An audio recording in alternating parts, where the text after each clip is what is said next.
Isang mapagpalang araw na naman po mga kapatid at muli tayong mag-aaral ng salita ng Diyos.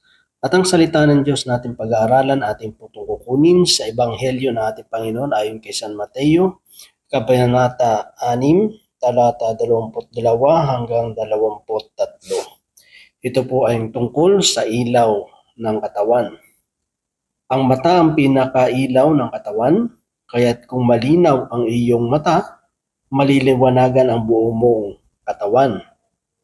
Ngunit kung malabo ang iyong mata, madirimlan ang buo mong katawan. Kaya't kung ang liwanag na nasa iyo ay kadiliman pala, napakadilim niyan.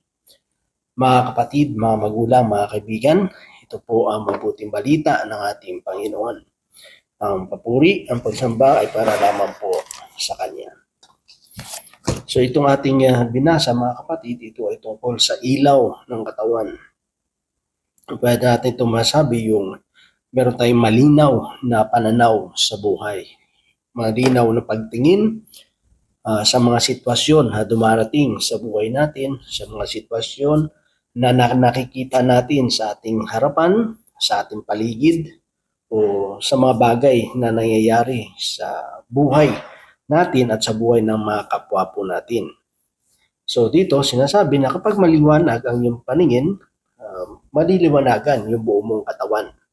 Kapag maliwanag ang iyong isipan, maliwanag ang pananaw mo sa buhay, nasa tama ang moral compass mo, nasa tama ang tingin mo sa mga sitwasyon o sa mga bagay na nangyayari sa paligid mo, ay maliwanag din, no, ang buo mong katawan. No, ibig sabihin, alam mo kung anong dapat mong gawin, hindi madilim. Kasi pag madilim, hindi mo makita hindi mo maaninag kung ano ba yung dapat, ano ba yung mabuti na dapat mong gawin. So kahit yung katawan mo hindi maka-coordinate, hindi maka-cooperate na mabuti kasi nga walang maliwanag na plano, walang maliwanag na pananaw, walang kasiguraduhan o walang malinaw na tatahakin o dapat gawin, di ba? So yung kahit yung katawan mo hindi makakagalaw ng tama. Kaya nga napakalaga sa atin buhay, lalo na sa mundong ito, tinuturuan tayo ng salita ng Diyos. Dapat maliwanag ang ating mga paningin, maliwanag yung pananaw natin sa buhay, yung judgment natin, ganun din. Di ba? Paano mo i-judge yung isang sitwasyon, di ba? Dapat na tama yung pagtingin mo. Wala kang pinapaburan, kundi pantay-pantay ang iyong pagtingin. Kaya nga ang mata natin dalawa, hindi lang isa. Hindi ka nakapanig lang doon sa kaliwa, hindi ka lang nakapanig kaya dito sa kanan, kundi dalawa yan. So tinitimbang mo yung left and right, di ba? Pinaghihiwalay ng ilong, no? Ano yung sabihin niyan, Brad? Kailangan amuyin mo. Kung sino nagsasabi ng totoo, di ba?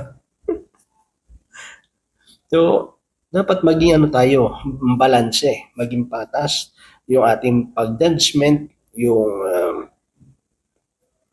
patas yung pag-judge natin, at yung siyempre yung pananaw, yung pagtingin natin sa buhay po natin.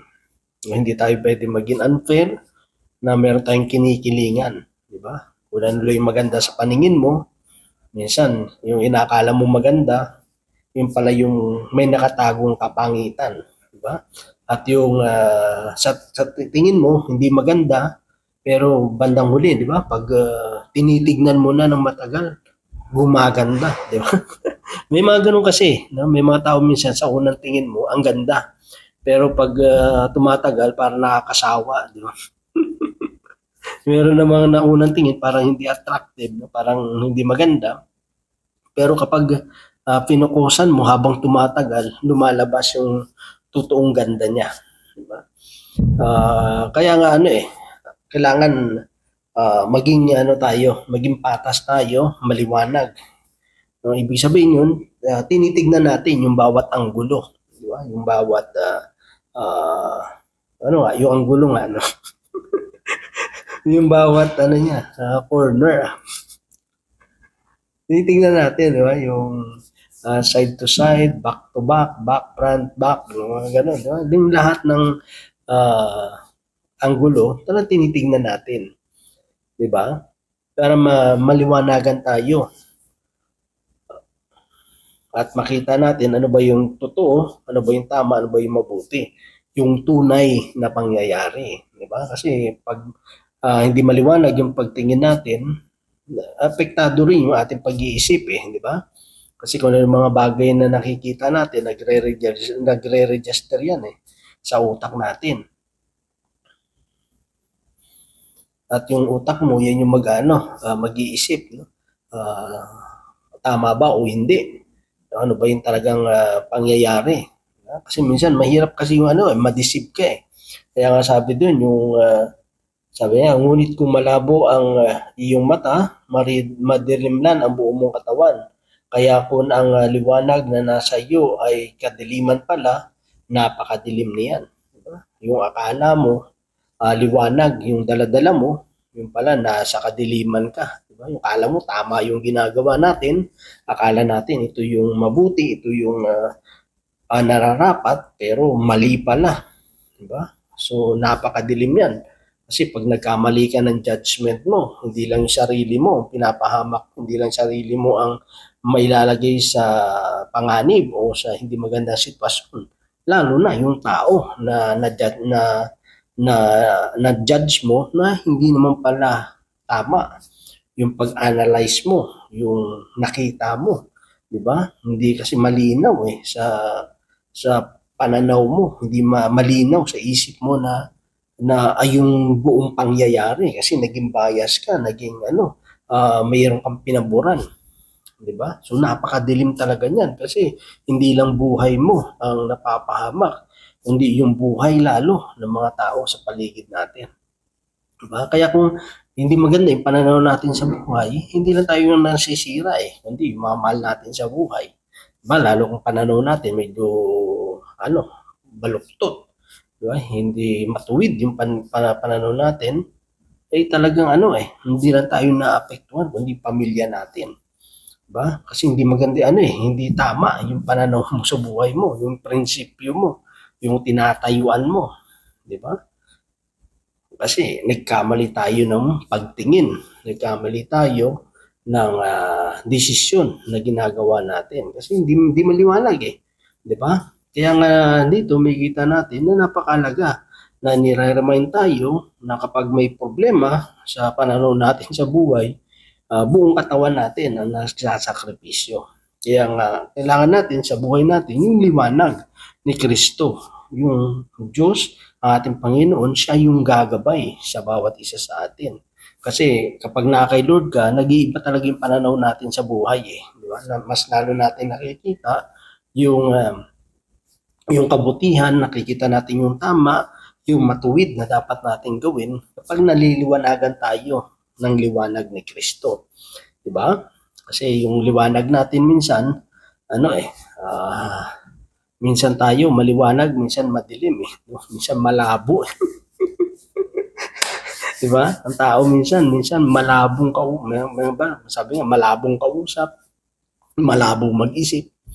Pero lumiliwanag ang lahat ng bagay kapag naliwanagan tayo ng salita ng Diyos. Kapag tayo ay lumalapit sa Kanya, hinihingi natin yung guidance ng Panginoon, may kita natin na yung mga bagay na parang tingin natin malabo at parang walang solusyon, kunyari sa mga problema, so parang hindi mo nakikita na parang may magandang patutunguhan yung ginagawa mo. Pero kung ito ay ayon, no? Ito talaga yung kagustuhan ng Panginoon, ang gagawin mo lang naman is magtiwala sa Kanya. Di ba? Pero kung hindi yan ang kalooban ng Diyos, edi kalimutan mo na, no? Itigil mo na yan. Ganun lang naman, di ba? Kung nakikita mo na hindi maganda yung patutungan, ba't mo pa itutuloy, di ba? So dito may kita natin mga kapatid na magiging hindi magiging maganda. Sabi doon, napakadilim yan.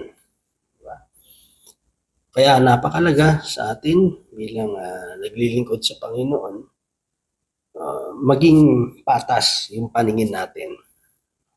Maging bukas, maging mas malawak yung pangunawa natin at yung pag-way, no? Pag-judge natin sa mga sitwasyon sa buhay natin. Kahit dun sa paligid natin, sa kapwa natin.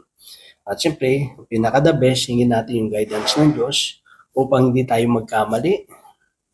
Yung guidance ng Panginoon upang hindi yung kalooban natin yung maghari, kundi yung kalooban ng Diyos na ipakita, buksan ng Panginoon yung ating mga pangunawa, yung ating mga mata na makita natin yung liwanag na dulot ng salita at yung liwanag na dulot ni Kristo. So yun lamang mga kapatid at nawa ang Diyos patuloy magpala sa bawat isa sa atin.